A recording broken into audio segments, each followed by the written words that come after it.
It's Sunday, March 27th, the year 2022. I'm your host, John Molden, owner at Blood, Sweat, and Tears Concrete. I'm here with my co-hosts, Carly and Magnus Molden, and this is... No Crying Concrete. Very good, guys. So, Carly. Yes. What will we be covering this week? Reasons your concrete contractor may need to postpone the pour. Very good. And what are some of those reasons? Rain, heat, wind, batch plant problems, staff shortages, or rescheduling problems. Right on. So, this can and does happen with lots of concrete projects. You're all excited. You've been looking forward to your new slab for a long time. And your contractor says it has to wait. You know, it shocks you at first and you want to keep the project going, but they may be right. So let's look at a few scenarios where postponing the pour may just be the right thing to do. Carly. Yes. Do you remember a few weeks ago when the guys got caught out in the rain? Yes, I do. How do you remember that then? I was there. Oh, wow, yeah, that's right. To do our Facebook Live of the pour, and they had to put the plastic on the concrete, and it was cold and windy, and it was just much different than like a regular pour, like in the summertime. Yeah, it was pretty tough, wasn't it? You know, they had a heck of a time that day. The forecast didn't look bad, but it sure did turn out bad, and they fought it tooth and nail and won in the end. But when rain is in the forecast, your contractor is going to be a little more on edge. That morning I was pacing the floors, looking at the forecast, looking at the radar. You know, I had to make a big call. Can we risk it? Should we not?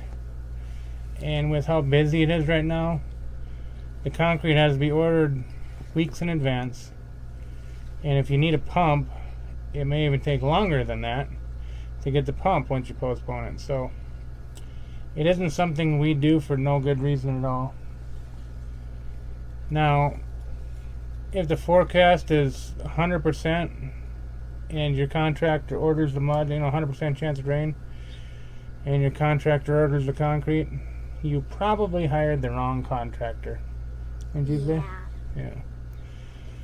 But that's easy though, 100%. What about if it's 20 to 30% chance? Your contractor will probably just be on edge a little bit. Yeah. Well, at 20 or 30%, it can go either way. So, your contractor might bring some plastic sheeting along. Maybe just roll the dice and go for it like we did that day. I really thought we were going to be all right, but we had the stuff along to make sure we could make it happen if it did start to rain. And when it does and you've got the plastic with you, got to cover it. Wait for it to stop and get in there and do some finishing on it. And, just kind of play the rain showers to get it done throughout the day. But if it would have been the same thing, but it would have been a roof line right there where the rain's running right off the roof, that hard edge of the roof, especially if there's no gutters, can really wreak havoc on your concrete, even through the plastic. So if that's the case, it's a lot of times better just to postpone the pour altogether. Magnus, do you remember how windy it was the day we poured our driveway or not? No. You don't? You were pretty little. Do you remember, Carly? Kind of. It was an ugly day, and it was super windy. The temperature wasn't bad, but it was really windy, and we were doing a decorative driveway there, so we had to cover part of it with plastic. We had to use antique release with the stamping, so it was a pretty miserable day for the guys. And I think if we had been doing that at a customer's home, I'm guessing I would have probably postponed it that day.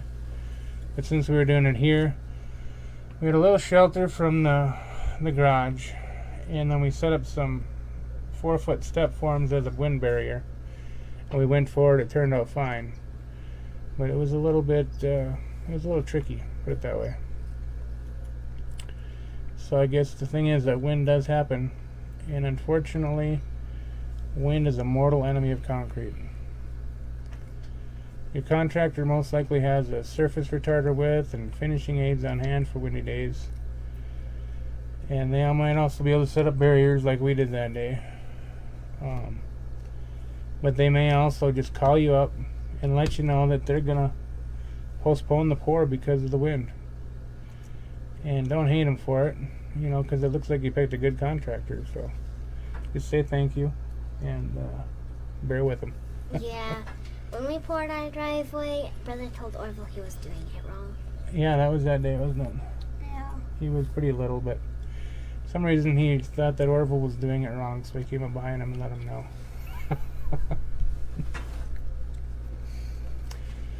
Carly, when it gets super hot in Tucson, what do you do to beat the heat? I either stay inside with the air conditioner on or come outside, but if I come outside, I'm getting wet. Yeah. And sometimes I'll ask Tammy if I can go swimming at her house. Yep. So here in Tucson, if we had to wait for weather to cool down, we would never get anything done because it's hot a good part of the year. We have misters on the concrete trucks to keep the drum cool. We put ice in the load to trick the concrete into being more cooperative. And we use a whole menagerie of chemicals and additives to gain whatever sort of an edge we can. But so heat alone isn't going to stop us from pouring, but when mixed with some of the following problems, it does factor in heavily. The one big one is traffic delays. Magnus, did you hear Orville talking about the accident that made the concrete truck late last week? You remember what he said about it? Yeah, they were stuck there for a while. Yeah, the truck was coming down the frontage road and there was an accident in front of him, so he had to sit there and wait until they could clear it. And it ended up being more than an hour late for the job site, so Orville was calling and making sure that it was still alright to pour that concrete. And it would have been close to the deadline on it, which is 90 minutes. The rule is kind of if it leaves once it leaves the plant, it's got 90 minutes to be poured. And if you can't do it in that time, you should reject the load. But with this one in particular, I'd put 1 hour of Yukon DS in it, a 1 hour retarder basically, so that extends that amount of time. So, but even with additives in it like that, in the dead of the summer, I mean this is pretty nice time of year right now, but in the dead of the summer, pushing it that hour late, even with the additive in it, you may be better off just sending that truck back to the plant and trying it again another day, because you're pushing that pour into the heat of the day at that point, and that's going to make it all the much more difficult to get it to look nice. So Carly, Yes. do you remember last week when the tire on the red trailer was flat? I do. Yes. Yeah.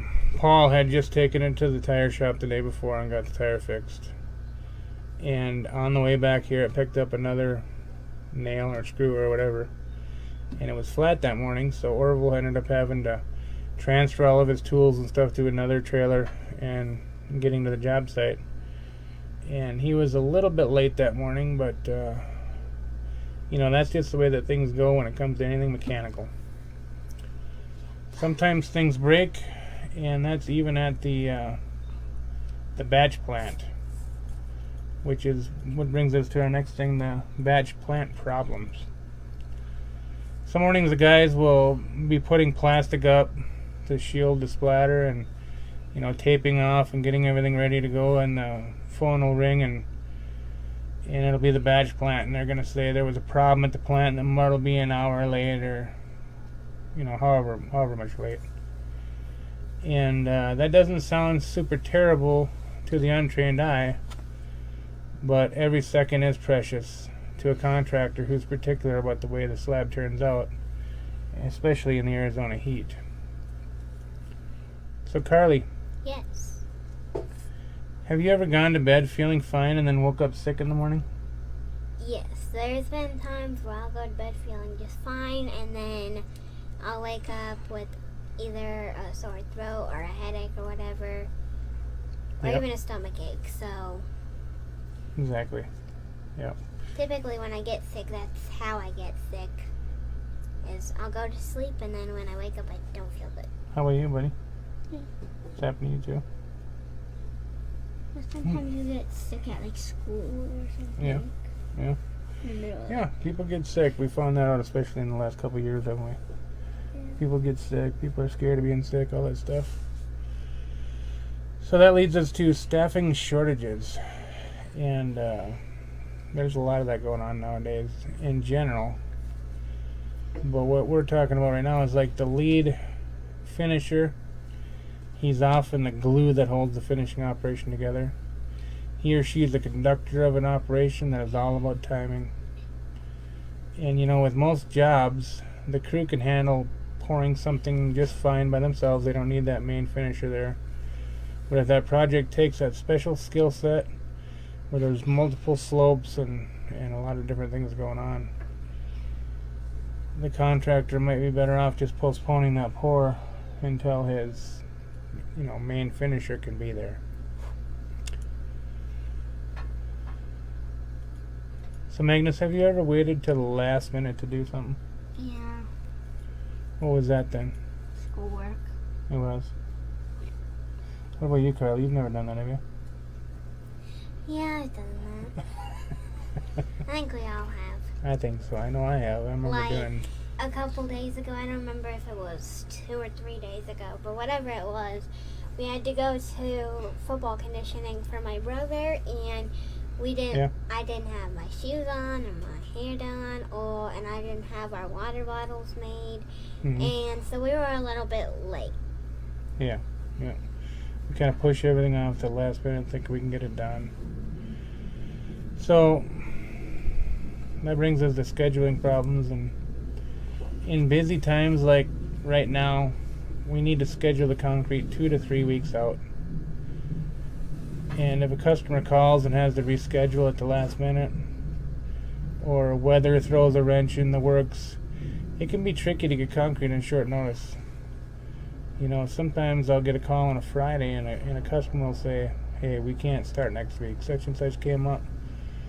So now I'm scrambling to find a job that's on the right side of town with a pour schedule similar to that job so that I can keep the days I have scheduled to pour and slide them into that spot, and that doesn't always work out that way. So, something like that can really throw the whole schedule into turmoil. And it may mean that whoever we put in that slot, we come in, get your job ready to pour, and then have to wait to pour it, for a while until we can get that schedule resolved. It's a not a great scenario to have your forms all set up for that long, but it is way better than trying to get concrete delivered later in the morning on a hot day when you're going to be risking a catastrophic failure or something like that. So bear with us if we decide we have to do that. You okay? Yeah. So Carly, Yes. what do I do whenever a new review is posted online? You read them to us and share them with everyone on the crew. I do, don't I? We are super proud of the work we do, and we we do everything in our power to make sure that your job turns out right. And it's like utmost importance to us that everything works out right. So when the reviews come in, it's just like a relief, and it's a wonderful thing that I want to share with everybody on the crew. And I know there's a lot of good contractors out there that are the same way. So try not to judge before hearing your contractor out. In a lot of cases, it's better to be safe than sorry when it comes to postponing concrete. And Nobody wants to have their project delayed. You know, it's frustrating for everybody involved. But believe in your contractor. The good ones will always make decisions in your best interest. So, just pick a good one and believe in them. Yep. They won't do you wrong. Carly, you got any questions for me this week? It's kind of fun when you guys ask me questions. So, what can you do if the concrete plant is more than like 90 minutes away? So if the concrete plant is more than 90 minutes away, we have to add the retarder to the mix just to get it there in time. And with a 4,000 psi mix, we always add at least 1 hour of retarder, whether it's winter or summer. That 1 hour is a given because that 4,000 sets up in the truck a little bit faster than the 3,000. So if we're that far away, we've got to extend that time with the Yukon DS by putting additional, giving it that retarder. That makes sense? Yeah. Okay. What do you got today, bud? I think I don't have anything. I bet you got something. Well, tell me something not about the concrete. Maybe. Okay, Weird. so this is actually the first day Jack's been pretty much let out. I mean, we let him out in the beginning, but... Oh, your chicken? Yeah. Yeah. He's been nervous about the chicken all day because the roosters have been separated. And we didn't want them to kill each other, but they've been doing good together, so... Well, yeah. They just Pretty got odd. their own areas. Yep. Yeah, we haven't even been surrounded by chickens tonight. Have you ever had to do like a pour with like a big like tent like thing over it, like during monsoon seasons? So we have put like a tent over the top of a small slab one time that we could work underneath. We just kind of built it out of plastic and stakes and boards and stuff, and we had just enough room to work under it. And then we've also worked just underneath the plastic with the plastic on our heads. And I remember it was Travis and Mike and I underneath there doing a colored patio. And it was like one of them days when it was sunshine and rain almost the same time. And Mike was like, "Oh man, it's like a Greek sauna under here, That's what I was just about to say. What's that? The Greek sauna thing? You had to do that job like under. Yeah, we got some pictures of Mike underneath there. I snapped a couple pictures of him with the plastic on his head. We were all underneath the plastic that day, the three of us. It was pretty fun. Greek sauna. Not fun. Pretty not fun. A Greek sauna. Yeah, whatever. I think that's what he said. Well. All right. Well, thank you for taking the time to watch. We will be back next Sunday from the Backyard Bar answering more questions you didn't know you needed to ask about concrete. Remember, there is no crying in concrete other than tears of joy brought about a job well done. Say goodbye, guys. Bye.